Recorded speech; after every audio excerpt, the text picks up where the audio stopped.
Hi, my name is Father Charlie Bouchard here with you again to help you gain some insight and offer you a word of hope on the readings for October 2nd, the Feast of the Guardian Angels. I've been reading a novel recently about a young man named Javier. The title of the novel is Solito, and it's about Javier's journey with members of his family from his hometown in El Salvador to La USA, to the United States, with the help of a probably illegal person or persons who are trying to get them into the United States. And throughout the novel, the story of Javier is a very difficult one.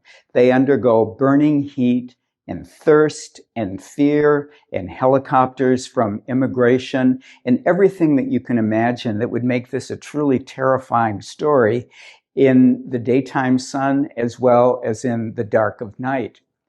And several times during the novel, Javier invokes the help of his Cadejo, which is a word for a guardian, kind of a spiritual guardian that is part of Central American folklore. And the Cadejo was not really a person, it was more a spirit, but the Cadejo appears in the form of a dog. A white dog if it's there to do good, a black dog if it's there to cause harm. And a number of times he looks around, something happens, and he said, "Is that my Cadejo?" Or, "Where is my Cadejo? We're in trouble." And I thought about this story of Javier today as I was reading about the guardian angels. And I think that it shows us that many religious traditions have this idea of some kind of protecting figure that is sent by God to save us from danger.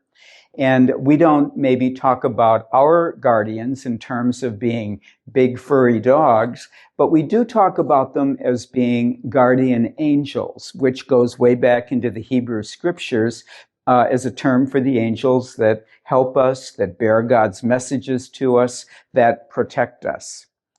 For us, these guardian angels are not people either. They are non-corporeal beings. They don't have bodies, but they do surround us and watch over us. And when Jesus in the gospel today talks about being like little children, he doesn't mean literally, of course, but he does mean having a kind of innocence that allows us to recognize these guardians, these angels in our lives, and to see them as signs of God's protection. So as we celebrate this feast today, I think there's two things we could do. We could first of all remember that there are people who really need the help of these guardians, whether they're called cadejos or guardian angels or whatever they may be.